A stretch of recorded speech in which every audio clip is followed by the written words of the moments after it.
Dr. Schlumpf is a professor at... Doctor. Well, That's okay. well, I will call you... care about these things. People do care, but titles, okay. Associate professor. Yeah, human person extraordinaire, gift. Okay, so Heidi specializes in communications, and she's also a columnist and blogger for the National Catholic Reporter, NCR. And Heidi's going to introduce the session with Kate Hennessey. So, Heidi.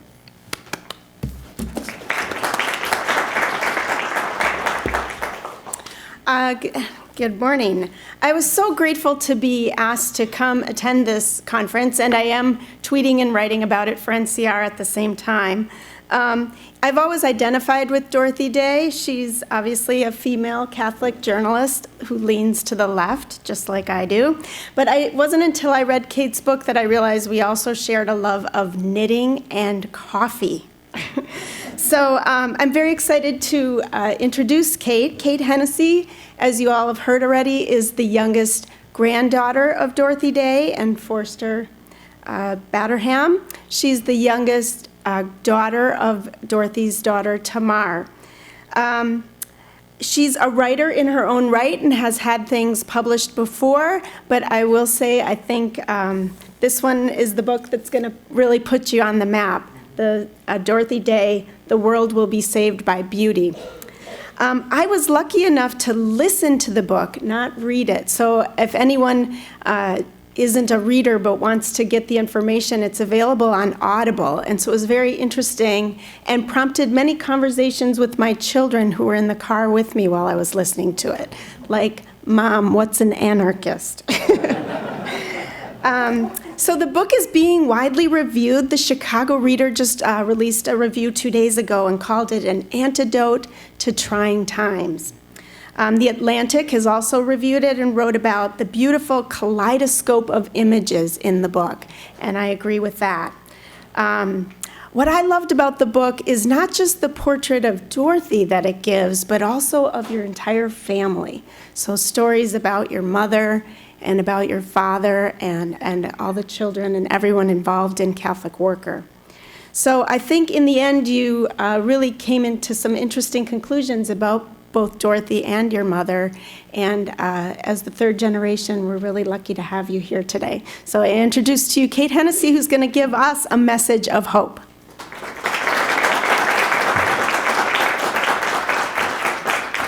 Thank you. Now, I know this is titled A Message of Hope. I hope I actually can do that.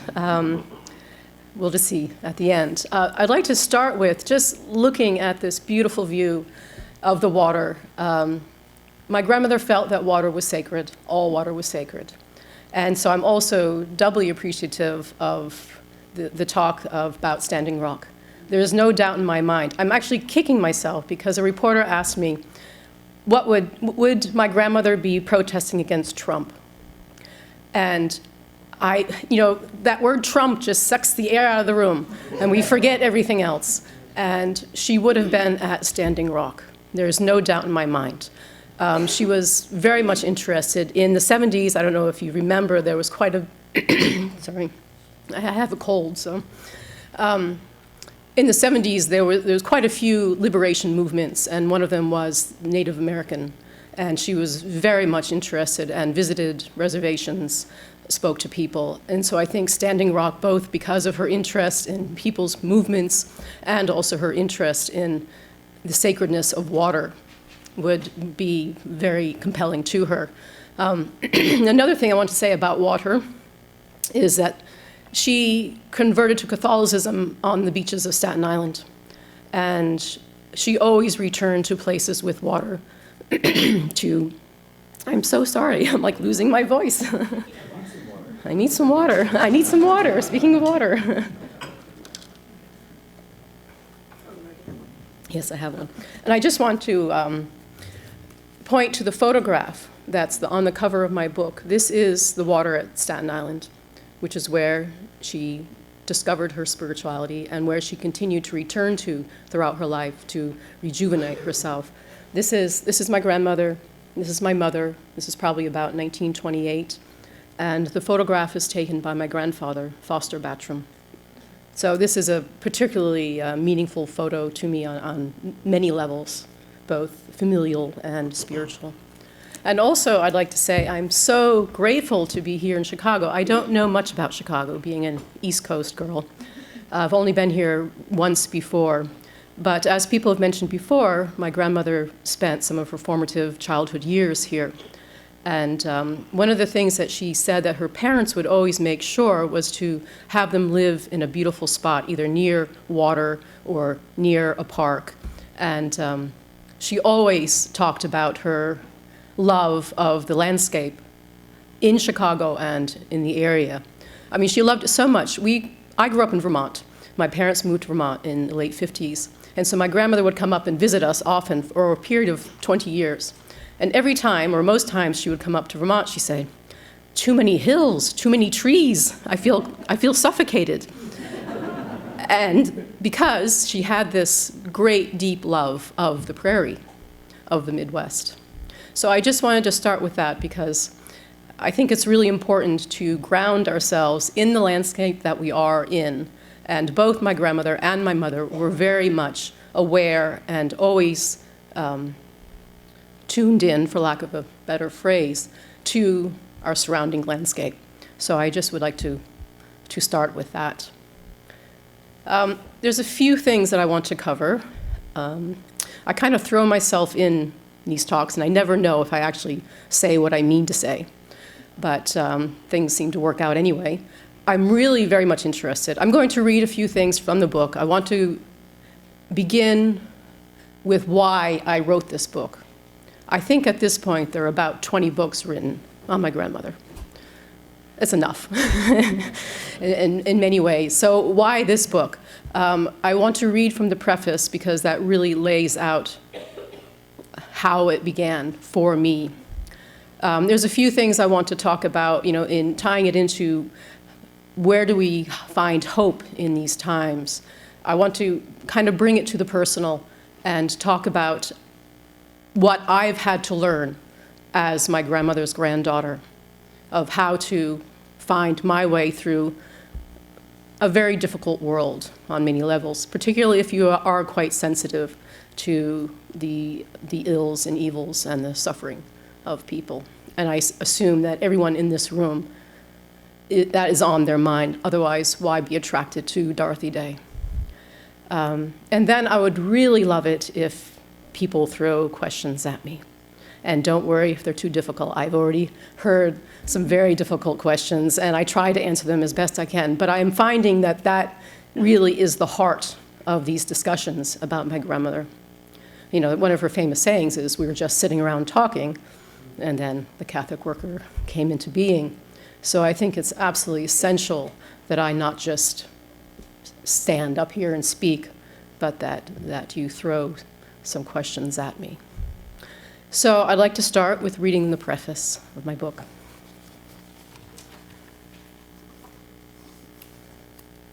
I think my voice is surviving.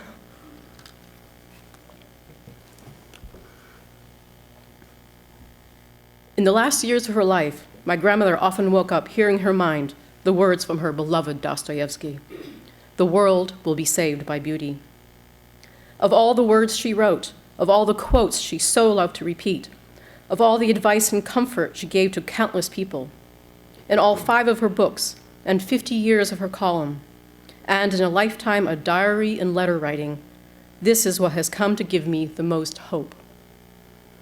For if after years of struggle, weariness, and a sense of deep and abiding failure, she believed in salvation through beauty, then how can we not listen? I discovered this aspect of my grandmother while reading her diaries. They were published 2 weeks after my mother's death, but it took almost a year before I could bring myself to open the book. Then, once opened, I couldn't put it down. It was as if I, dying of thirst, were given a long, cold drink from the purest of wells.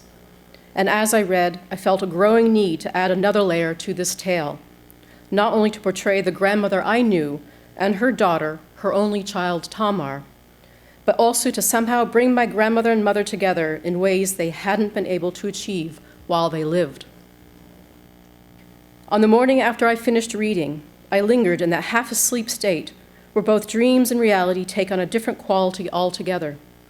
That in-between state, where you sometimes hear a voice you're certain is from someone in the room calling your name, and you wake up saying, "Yes, what is it?" But no one is there. My dream is brief, as dreams of this kind are, no beginning or end, just a flash containing all I needed to know. And in that moment I felt, sure and true, the knowledge of both Tamar's and Dorothy's lives with all their experiences and memories. And I was overcome by this knowing. I felt the weight and the miracle of their lives. And I wondered if I were strong enough, wise enough, to tell this story. But haven't I been working on it all my life, living in their wake and stumbling along, trying to make my own way? And isn't this my history also?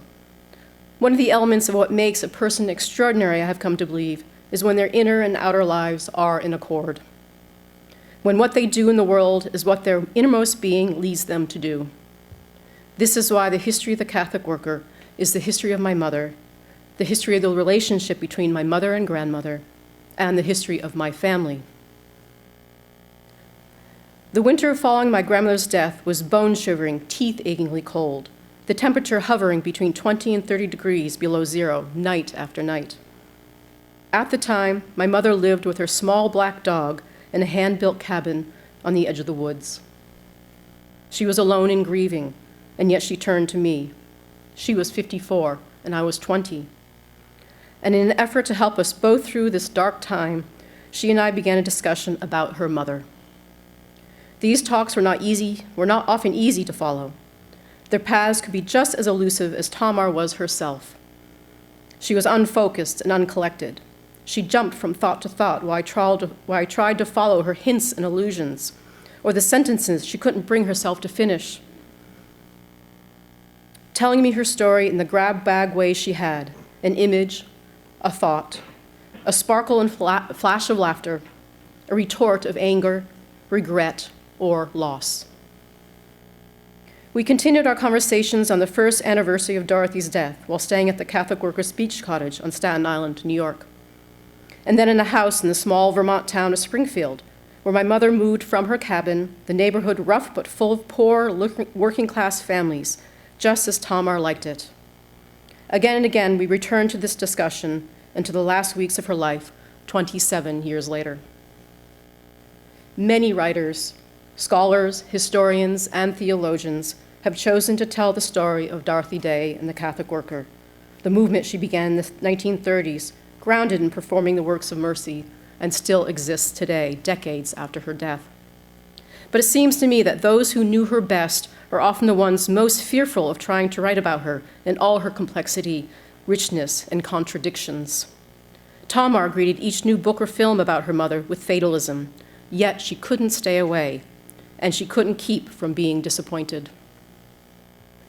Then, when such a person as Dorothy Day is your grandmother, an examination of her life isn't an intellectual, academic, or religious exercise. For me, it is nothing less than a quest to find out who I am through her and through Tamar. It is a quest to save my own life, though I don't yet know what this means. Seamus Heaney once said that in his poetry, he wrote about those moments he sensed held greater meaning within, even though he might not ever find out what that meaning was. And I see this quest as not only for me or for my family, but for anyone who senses that greater meaning and desires to explore it. There was a group of children who grew up at the Worker in the 60s and 70s who called Dorothy Granny, as my siblings and I do, though they were not related to her, and this is as it should be. We all need to live our lives as if we are Dorothy's children and grandchildren, being comforted and discomforted by her as she invites us to be so much more than how we ordinarily see ourselves, and perhaps more important, how we see each other. Dorothy said there was never a time when she wasn't writing a book or thinking of writing a book, whereas Tamar wasn't a writer and had difficulty expressing herself in any medium. Dorothy was a talker, and my husband was too, she said. That was enough. But there did come a time when she felt the desire to write. When her father, Foster Batram, died 4 years after Dorothy, Tamar discovered in his apartment letters Dorothy had written to him in the 1920s and early 30s. In them, Tamar could finally read of the love and longing her mother felt for this silent man, so much like his daughter. In them, Tamar could once again see her mother, the Dorothy Day she so loved and who seems in danger of being lost to the world, a woman of great joy and passion, humor, and love of beauty. Tamar grieved the loss of this vibrant woman to the annals of hagiography and the desire to see her as a saint, and at times to Dorothy's own nature, especially during her severe and pious stage, as Tamar called it. In these letters, Tamar found what she had longed for: love between her mother and father, Dorothy the saint and Foster the scientist, the two halves of her heart. And after reading these letters, she wanted to show the world this part of the story, her story. I can see the two of them in my mind's eye, mother and daughter facing each other, loving each other, challenging each other. This is the story of my life, says one. No, this is the story, says the other. Many of Dorothy's favorite quotes had to do with love. Love is the measure by which we shall be judged. And where there is no love, put love, and you will find love. Those two are from St. John of the Cross. Then there's Dostoevsky. Love in action is a harsh and dreadful thing compared to love in dreams. But it is one of Dorothy's own quotes that I love the best. God understands us when we try to love. Tamar liked to say, all the world needs is loving kindness. Her love was of more practical nature, the words of a mother of 9 and a steward of the land. Whereas Dorothy's love had an element of mystery, a quality she needed for the life she led. Dorothy also said, we all feel alone, and we always will. She said that we struggle against both freedom and responsibility, and with these two, we always will. Tamar said, we all must live our own disasters. Agony and foolishness, she called these lives we lead. For me, these quotes of theirs reveal something of the love they gave and received, the lessons they learned, and the heroism it required, each in her own way. I don't think they ever said these words to each other, for if they had, maybe then they would have been able to understand the nature of their struggle, and maybe their intense love for one another would have been leavened by this understanding. But Tamar was unable to write her story, as Dorothy was unable to write her last book, in which it seems she wanted to make sense of this relationship between mother and daughter. And so here I am, left holding the pen, still grieving the loss of my mother, still grieving for the two of them, and led by the only thing that matters, the only thing worth writing about, love. So, 8 years later, I wrote that preface at the very beginning, and it has pretty much stayed exactly the same as I wrote it. I had no idea where this book would take me, and it has been an incredible process, not only in terms of the people I've met and spoken to, the research I have done, which was all fabulous. I really had a lovely time, beautiful people, great archives, thank God for archivists. But really the thing that happened to me most is something that I still can't explain. And that is how, I'm going to quote myself, and this is something that Robert quoted last night, to have known Dorothy Day is to spend the rest of your life wondering what hit you. I wrote this in 1997 at the 100th anniversary of my grandmother's birth. And I don't know how I came across that sentence or how it came to me, but it has proven to be true. I think one of the things about if you're going to be influenced or if you're going to pay attention to Dorothy Day, your life will be changed. And this is as it should be. There's no point in admiring her.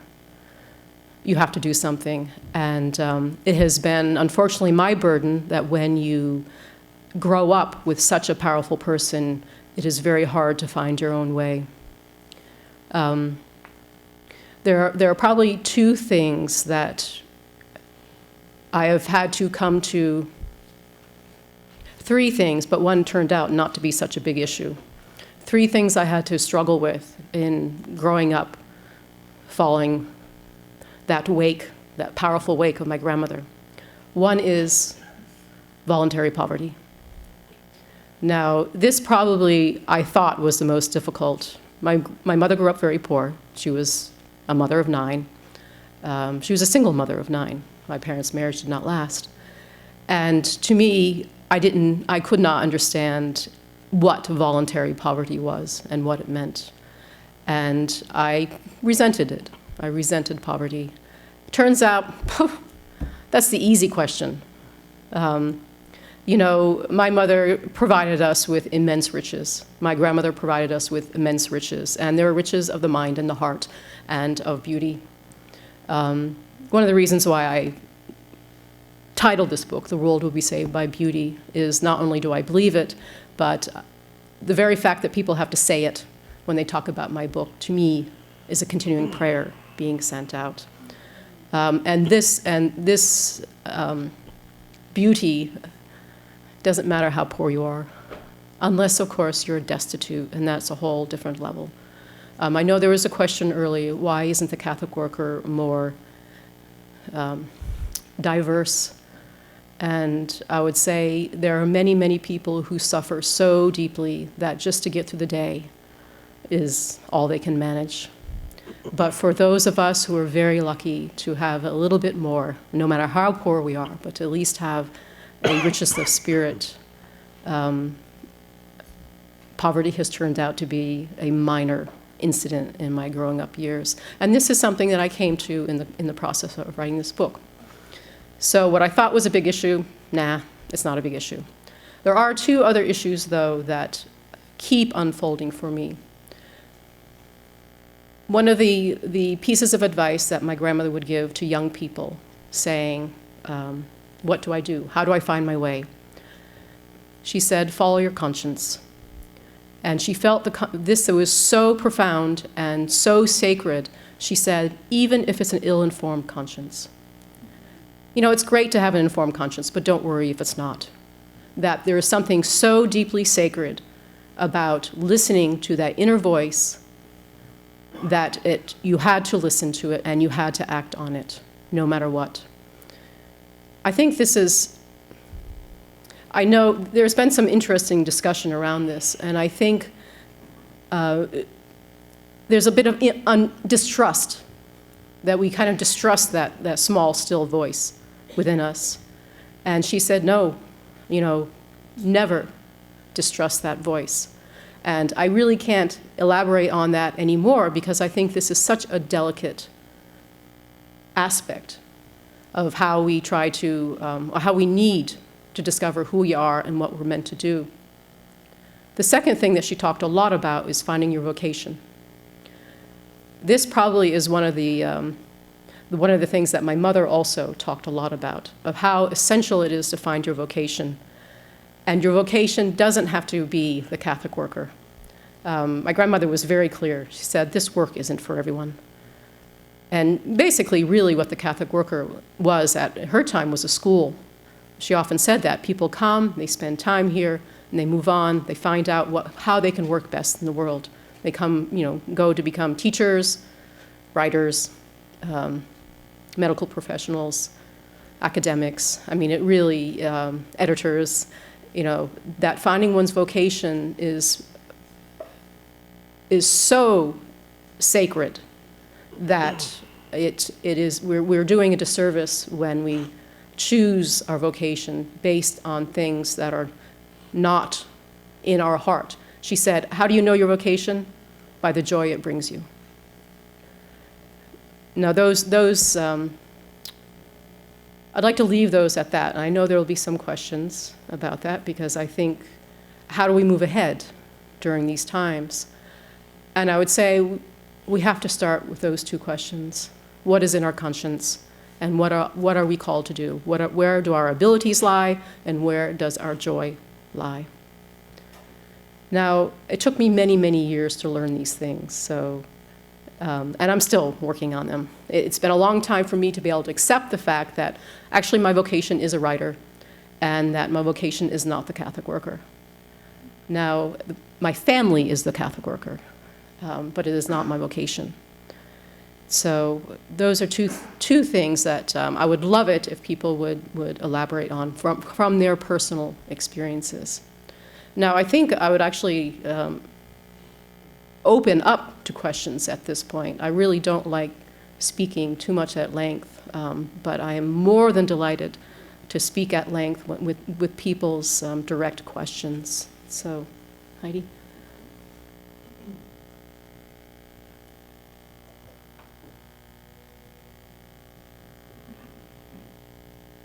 Here, you want to keep standing? No, I prefer to keep standing. Okay, can people hear me? Okay, so they asked me to prepare a couple questions to get things started. And I'll go right to the question of vocation, I guess, because that really struck me as one of the main messages of the book. And I wonder how you hold the fact that so many people found their vocation at the Catholic Worker or through Dorothy Day, but yet it seemed like that was a problem with your mom.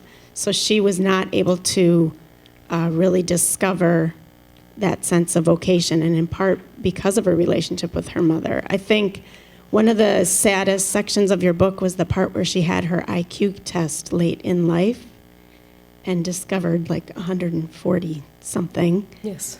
And thought, really? And she was surprised by that, and she had this love of science that she didn't get to pursue. So how do you hold those contradictions and tensions? Well, my mother talked a lot about vocation for that very reason, that she felt hers was diverted. This is a very complicated story between my grandmother and my mother. They both were very deeply different people. They operated in the world differently. They thought differently. They spoke differently. My grandmother was, as I say, my grandmother was a talker. She was a fabulous talker. She was a fabulous storyteller. Beautiful, beautiful voice. My mother was silent. It was very hard for her to talk. She was incredibly shy. I mean, pathologically shy. She could not speak unless she was with people that she knew and loved. So there was this. I think there were some issues that probably that weren't recognized back then, but maybe would be better recognized now, and my mother would have been able to avail herself of a better educational system that understood her different needs. I mean, here she was, her IQ was of a genius level, but she had no way of really showing this because of her shyness. Another thing that happened is that, and my grandmother, she raised my mother according to the Day family method, which was pretty haphazard. The Days, my great-grandparents, they moved around a lot, and they put their children in different schools all the time, and they moved house all the time, and no one thought anything of it. My mother was born, and she was very different. She needed stability. She needed to be in the same house. She needed to be in the same school. And my grandmother didn't quite understand that. So there was a lot of instability. And one of the areas of instability had to do with the very first Catholic worker farm in eastern Pennsylvania. Just to put in a little bit of Peter Morin, my mother absolutely adored Peter Morin. And she very much responded to his message of getting back to the land. She responded to it when she was 8 years old.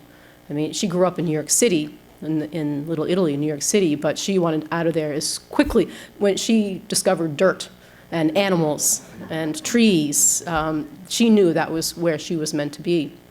And so she loved the Easton Farm. The Easton Farm was bought in 1936.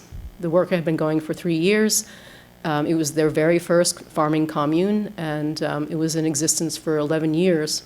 But during that time, my mother was hitting her teenage years, and there was quite a few factors going on, not only because she was a teenage girl, and mothers and teenage daughters have their own, rocky times, but also it was a period that my grandmother was going through. She was doing a lot of retreats, Father Hugo retreats at the Easton Farm, in which she compelled my mother to attend.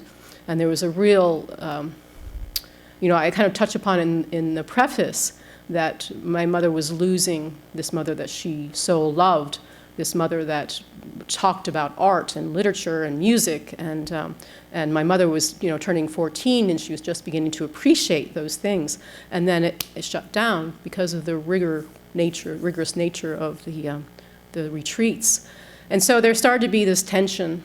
And also my mother was turning into a beautiful young woman, and she was getting a lot of attention from guys. And so my grandmother sent her off to Canada to go to school, in a convent school that spoke only French, with 1 week's preparation at the Berlitz School of Language. And this was devastating to my mother. So she felt like she was being sent in exile from the Catholic Worker, which she loved. She absolutely treasured her years growing up in the Catholic Worker. They were mighty years for her. She really felt that she learned how good the world is, and it wasn't until she moved out of the Catholic Worker that she realized how little people supported each other. So her memories of growing up at the Worker were just golden to her, and Easton was one of those golden memories. And she kept being sent away from Easton. And when she came back from Canada, I have no idea if I'm answering your question, but I'll just keep going. I love these stories about your mother. When she came back from Canada, she met a man, David Hennessey, who is my father. My mother was 16. My father was 29. And they wanted to marry. And my grandmother said, no, you can't get married until you're at least 18. And so then she sent her away again from the farm. Now, this time it actually was a very good decision, because she sent her to, I don't know if people are familiar with the Catholic Worker artists, one of whom is Audie Bethune. My mother became an artist's apprentice with Audie Bethune for a year, spent one of her happiest years of her life doing that. But then she came back. Audie had to end her school because she got sick, and my mother came back to Easton, and she married my father. As soon as she turned 18, she married my father. And this is a question that bemuses all of us, because it was clearly from the start not a good marriage.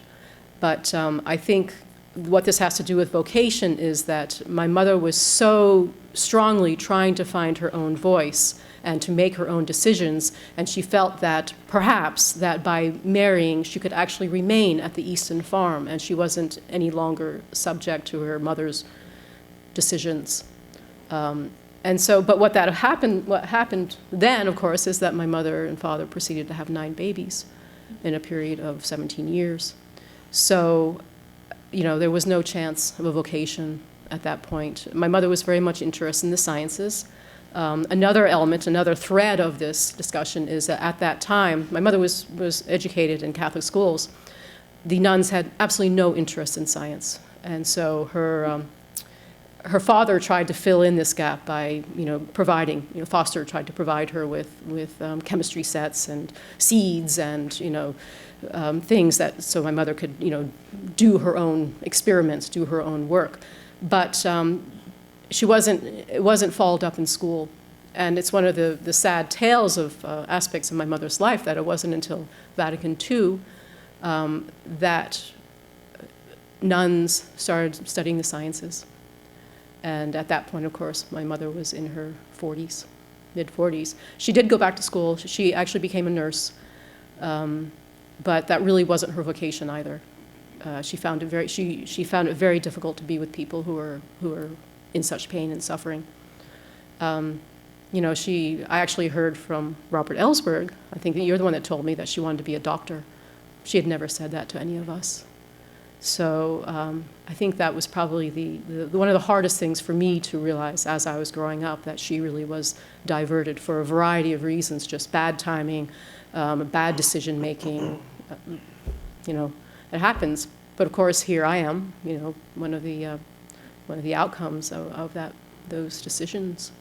So I guess that's a long way of saying how she wasn't able to find her vocation. Thank you. And on that topic, I guess, of discovering who you really are, maybe you could talk a little bit about your father, too. So there's an insight you have in this book that I don't think I had read anywhere else, so maybe is something, a newer insight about your father as well, not being who he really was. Can you want to talk about that? Yeah, my father, a very interesting man, totally self-taught. He dropped out of school at the age of 17, but he had a phenomenal memory. I think he must have had a photographic memory. He was incredibly widely read.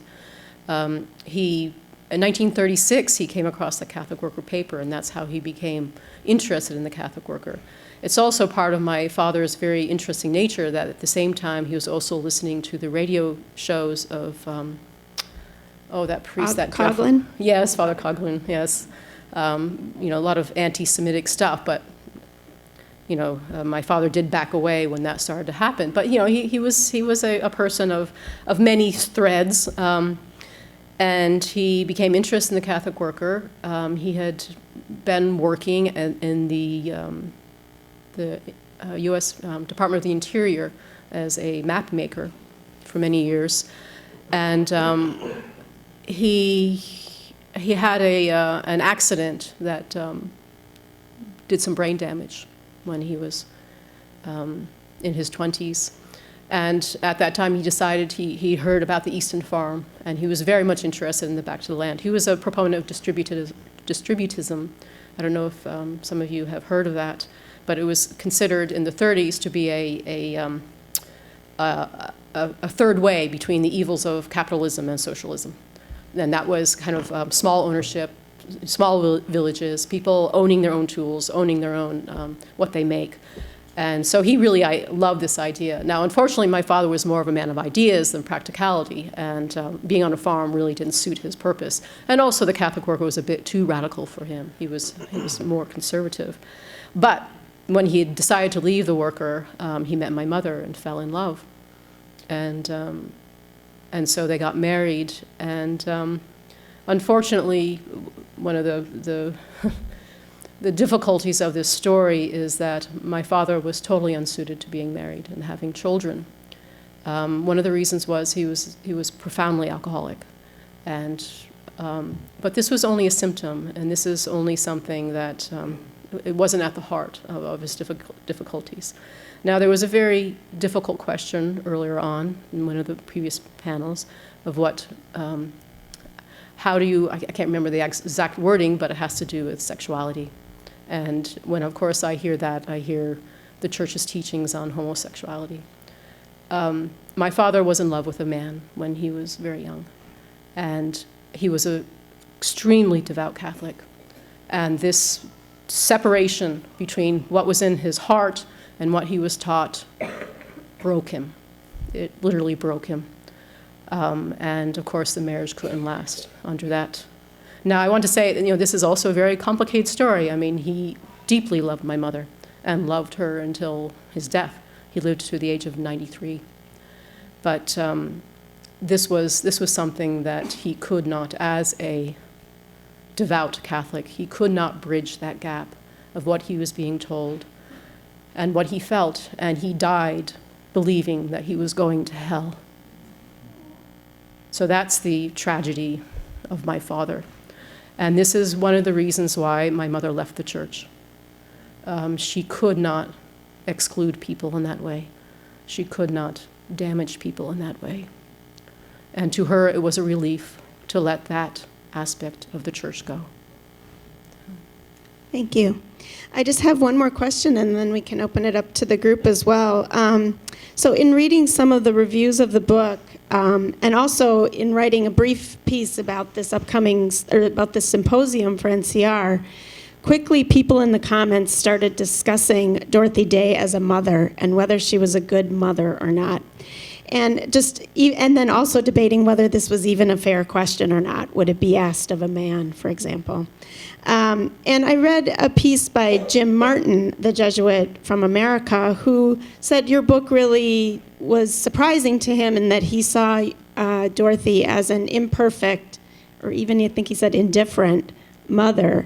And I was just wondering obviously your answer is in the book. I think you have some really great descriptions of what kind of mother she was and what kind of mother your mother was. But I was just wondering what you think of this whole conversation and this analysis of your family as some sort of way of getting at who Dorothy Day is, especially since she's up for sainthood and apparently everything can be analyzed then. Right.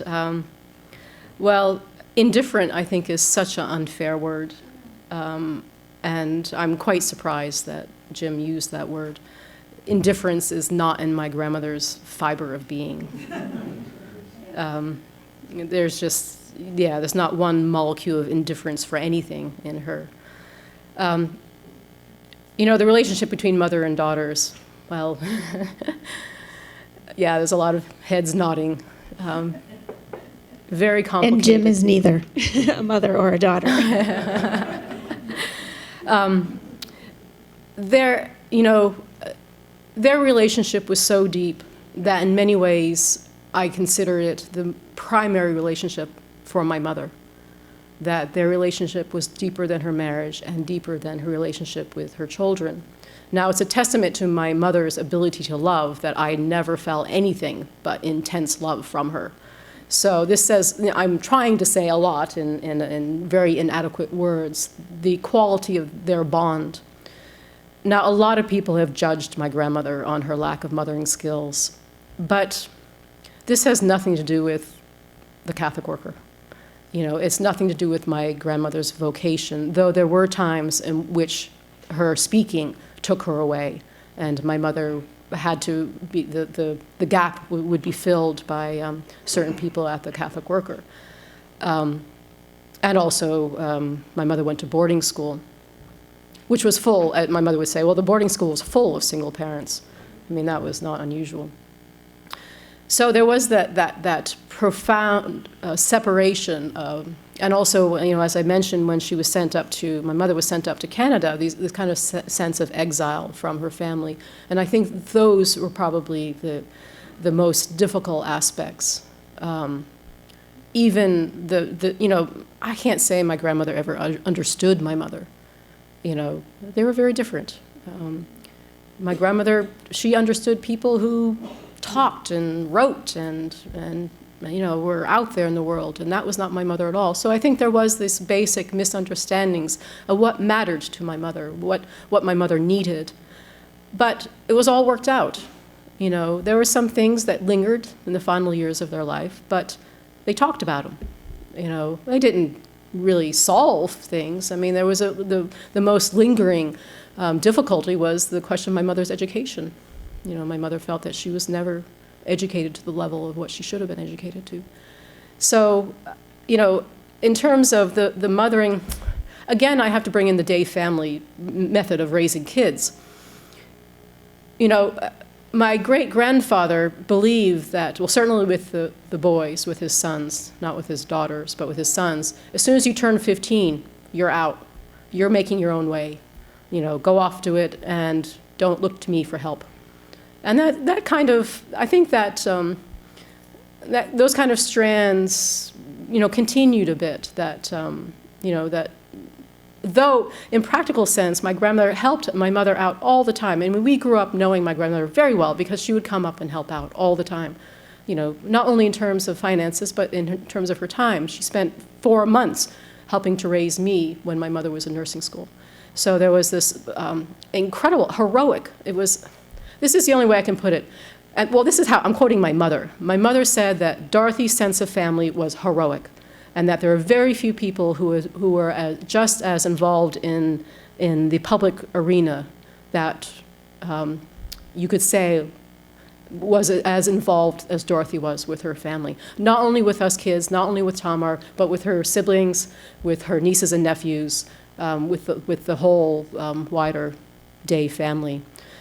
So, all right, my grandmother wasn't very good in terms of child psychology, knowing the stages of how to help my mother, but she did the best she could, and they both survived it. And I think they not only survived it, but they have added something, I think, their relationship. And I hope that this book does this, that they have added something to this whole conversation of what it means to be family and what it requires of each other and the heroism it requires from each other.